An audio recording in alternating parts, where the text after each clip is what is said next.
Hello everyone, मैं हूँ दीपिका। आज की इस वीडियो में आप सुनेंगे क्लास 10th की हिंदी पाठ्य पुस्तक कृतिका भाग 2 का पहला चैप्टर, जिसका नाम है माता का आंचल और इसके लेखक हैं शिव पूजन सहाय। तो आइए शुरू करते हैं।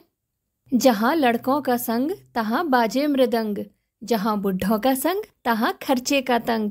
हमारे पिता तड़के उठकर, तड़के मतलब सुबह बहुत जल्दी, निबट नहाकर पूजा करने बैठ जाते थे। हम बचपन से ही उनके अंग लग गए थे। माता से केवल दूध पीने तक का नाता था, इसलिए पिता के साथ ही हम भी बाहर की बैठक में ही सोया करते। वह अपने साथ ही हमें भी उठाते और साथ ही नहला धुलाकर पूजा पर बिठा लेते। हम भभूत का तिलक लगा देने के लिए उनको दिक करने लगते थे। कुछ हंसकर, कुछ झुझलाकर और कुछ डांट कर वह हमारे चौड़े लीलार में त्रिपुंड कर देते थे। लीलार मतलब माथा और त्रिपुंड मतलब एक प्रकार का टीका लगाने का तरीका, जिसमें 3 आड़ी या अर्धचंद्राकार रेखाएं बनाई जाती हैं। हमारे लीलार में भभूत खूब खुलती थी। सिर में लंबी लंबी जटाएं थी। भभूत रमाने से हम खासे बम भोला बन जाते थे। पिताजी हमें बड़े प्यार से भोलानाथ कहकर पुकारा करते, पर असल में हमारा नाम था तारकेश्वर नाथ। हम भी उनको बाबूजी कहकर पुकारा करते और माता को मैया। जब बाबूजी रामायण का पाठ करते तब हम उनकी बगल में बैठे बैठे आईने में अपना मुंह निहारा करते थे। जब वो हमारी ओर देखते तब हम कुछ लजाकर और मुस्कुराकर आईना नीचे रख देते थे। वह भी मुस्कुरा पड़ते थे। पूजा पाठ कर चुकने के बाद वह राम राम लिखने लगते। अपनी एक राम नाम बही पर 1000 राम नाम लिखकर वह उसे पाठ करने की पोथी के साथ बांध कर रख देते। फिर 500 बार कागज के छोटे छोटे टुकड़ों पर राम नाम लिखकर आटे की गोलियों में लपेटते और उन गोलियों को लेकर गंगा जी की ओर चल पड़ते थे। उस समय भी हम उनके कंधे पर विराजमान रहते थे। जब वह गंगा में एक एक आटे की गोलियां फेंककर मछलियों को खिलाने लगते, तब भी हम उनके कंधे पर ही बैठे बैठे हंसा करते थे। जब वो मछलियों को चारा देकर घर की ओर लौटने लगते, तब बीच रास्ते में झुकी हुई पेड़ों की डालों में हमें बिठाकर झूला झुलाते थे। कभी कभी बाबूजी हमसे कुश्ती भी लड़ते। वह शिथिल होकर हमारे बल को बढ़ावा देते और हम उनको पछाड़ देते थे। यह उतान पड़ जाते, मतलब वे पीठ के बल लेट जाते और हम उनकी छाती पर चढ़ जाते। जब हम उनकी लंबी लंबी मूछें उखाड़ने लगते, तब वह हंसते हंसते हमारे हाथों को मूछों से छुड़ाकर हमें चूम लेते थे। फिर जब हमसे खट्टा और मीठा चुम्मा मांगते, तब हम बारी बारी कर अपना बायां और दाहिना गाल उनके मुंह की ओर फेर देते थे। बाएं का खट्टा चुम्मा लेकर जब वह दाहिने का मीठा चुम्मा लेने लगते, तब अपनी दाढ़ी या मूछ हमारे कोमल गालों पर गड़ा देते थे। हम झुझलाकर फिर उनकी मूछें नोचने लग जाते थे। इस पर वह बनावटी रोना रोने लगते और हम अलग खड़े खड़े खिलखिलाकर हंसने लग जाते थे। उनके साथ हंसते हंसते जब हम घर आते, तब उनके साथ ही हम भी चौके पर खाने बैठते थे। वह हमें अपने ही हाथ से फूल के एक कटोरे में कोरस और भात सान कर खिलाते थे। जब हम खाकर अफर जाते, अफर मतलब भरपेट से भी ज्यादा खा लेना, तब मैया थोड़ा और खिलाने के लिए हट करती थी। वह बाबूजी से कहने लगती, आप तो 4-4 दाने के कौर बच्चे के मुंह में देते जाते हैं। इससे वह थोड़ा खाने पर भी समझ लेता है कि हम बहुत खा गए। आप खिलाने का ढंग नहीं जानते। बच्चों को भर मुंह कौर खिलाना चाहिए। जब खाएगा बड़े बड़े कौर, तब पाएगा दुनिया में ठौर।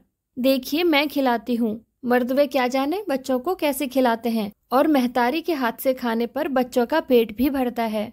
यह कहकर वो थाली में दही भात सानती और अलग अलग तोता, मैना, कबूतर, हंस और मोर आदि के बनावटी नाम से कौर बनाकर यह कहते हुए खिलाती जाती कि जल्दी से खा लो नहीं तो उड़ जाएगा। पर हम इन्हें इतनी जल्दी उड़ा जाते थे कि उड़ने का मौका ही नहीं मिलता था। जब हम सब बनावटी चिड़ियों को चट कर जाते थे, तब बाबूजी कहने लगते, अच्छा अब तुम राजा हो, जाओ खेलो। बस हम उठकर उछलते कूदने लगते थे।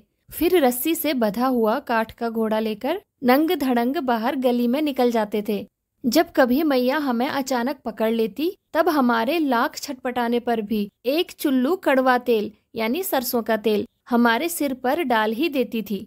हम रोने लगते और बाबूजी उस पर बिगड़ खड़े होते, पर वो हमारे सिर में तेल बोथ कर, मतलब बहुत ढेर सारा तेल लगाकर, हमें उबट कर ही छोड़ती थी।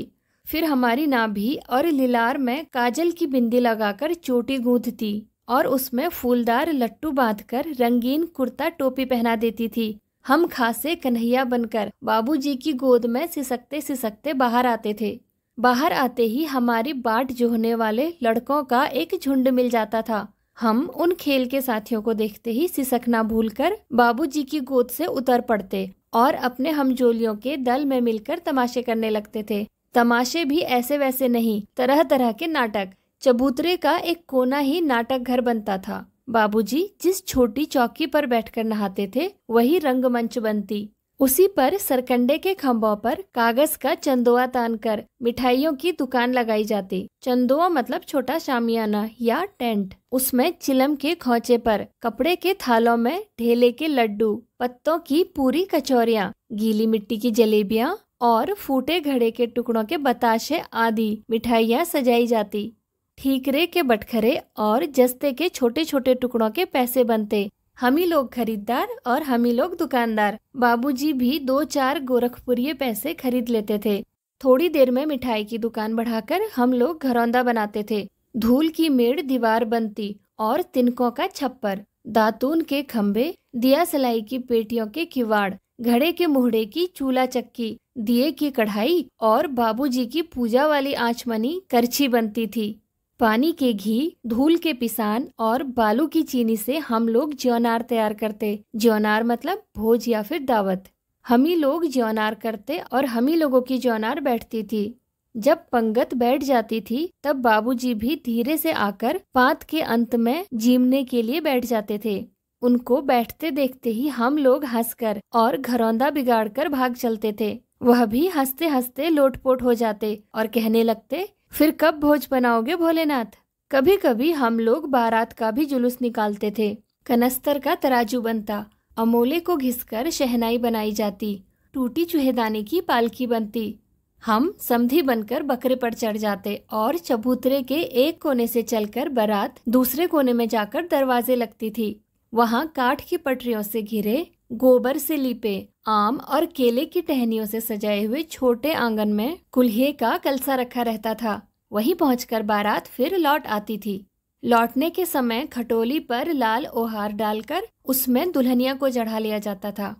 लौट आने पर बाबूजी ज्यों ही ओहार उघार कर दुल्हन का मुख निरखने लगते, त्यों ही हम लोग हंसकर भाग जाते।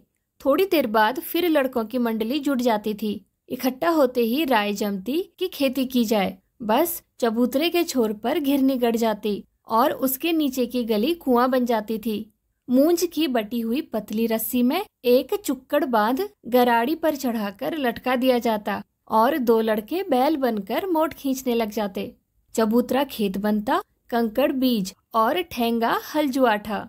बड़ी मेहनत से खेत जोते, बोए और पटाए जाते। फसल तैयार होते देर न लगती और हम हाथों हाथ फसल काट लेते थे।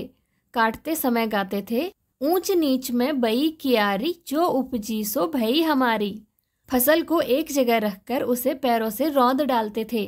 कसौरे का सूप बनाकर ओसाते और मिट्टी के दिए के तराजू पर तोलकर राशि तैयार कर लेते थे। इसी बीच बाबूजी आकर पूछ बैठते थे, इस साल की खेती कैसी रही भोलेनाथ। बस फिर क्या, हम लोग ज्यों का त्यों खेत खलिहान छोड़कर हंसते हुए भाग जाते थे। कैसी मौज की खेती थी। ऐसे ऐसे नाटक हम लोग बराबर खेला करते थे। बटोही भी कुछ देर ठिठक कर हम लोगों के तमाशे देख लेते थे। जब कभी हम लोग ददरी के मेले में जाने वाले आदमियों का झुंड देख पाते तब कूद कूद कर चिल्लाते थे, चलो भाइयों ददरी, सतू पिसान की मोटरी। अगर कभी दूल्हे के आगे आगे जाती हुई ओहारदार पालकी देख पाते तब खूब जोर से चिल्लाने लगते थे, रहरी में रहरी पुरान रहरी, डोला में कनिया हमार मेहरी। इसी पर एक बार बूढ़े वर ने हम लोगों को बड़ी दूर तक खदेड़ कर ढेलों से मारा था। उस खसूट खब्बीस की सूरत आज तक हमें याद है। ना जाने किस ससुर ने वैसा जमाई ढूंढ निकाला था। वैसा घोड़मुहा आदमी हमने कभी नहीं देखा। आम की फसल में कभी कभी खूब आंधी आती है। आंधी के कुछ दूर निकल जाने पर हम लोग बाग की ओर दौड़ पड़ते थे। वहाँ चुन चुन कर घुले घुले गोपी आम चापते थे। एक दिन की बात है, आंधी आई और पट पड़ गई।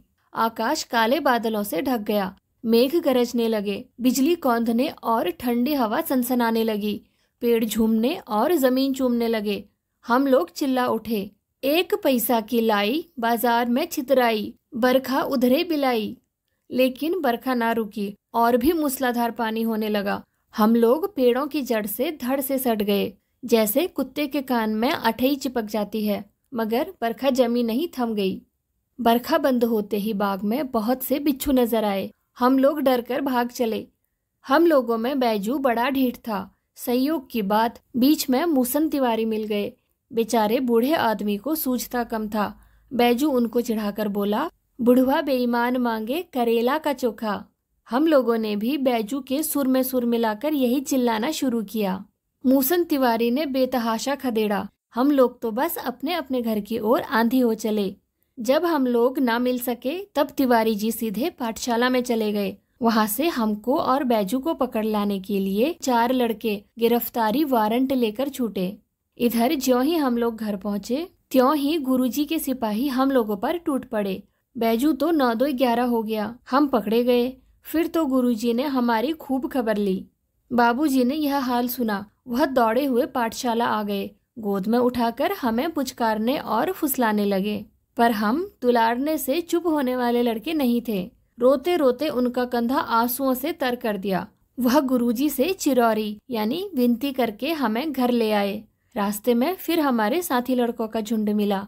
वे जोर से नाचते और गाते थे, माई पकाई गरम गरम पुआ, हम खाइब पुआ, ना खेलब जुआ।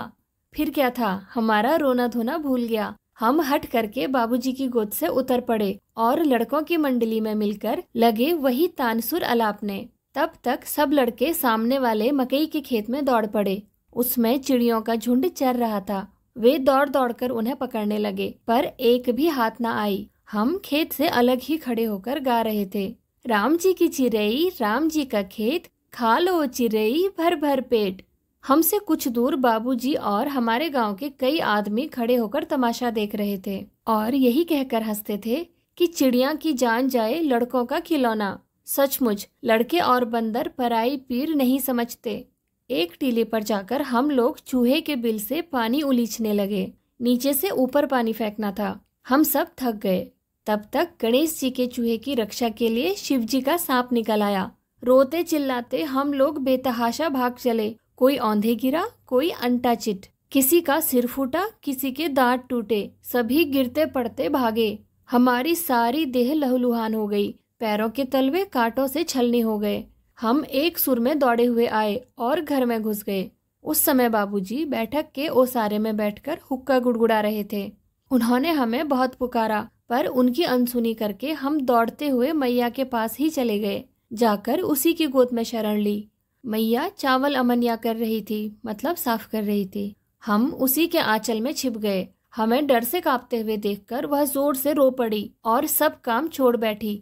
अधीर होकर हमारे भय का कारण पूछने लगी। कभी हमें अंग भरकर दबाती और कभी हमारे अंगों को अपने आंचल से पोंछकर हमें चूम लेती। बड़े संकट में पड़ गई। झटपट हल्दी पीसकर हमारे घावों पर थोपी गई। घर में कोहराम मच गया। हम केवल धीरे सुर में सा सा सा कहते हुए मैया के आंचल में लुके चले जाते थे। सारा शरीर थर थर कांप रहा था। रोंगटे खड़े हो गए थे। हम आंखें खोलना चाहते थे, पर वे खुलती न थी। हमारे कांपते हुए होठों को मैया बार बार निहार कर रोती और बड़े लाड से हमें गले लगा लेती थी। इसी समय बाबूजी दौड़े आए। आकर झट हमें मैया की गोद से अपनी गोद में लेने लगे। पर हमने मैया के आंचल की प्रेम और शांति के चंदोबे की छाया ना छोड़ी। आज की इस वीडियो में बस इतना ही। तो मिलते हैं अगले वीडियो में एक नए अध्याय के साथ। Thank you.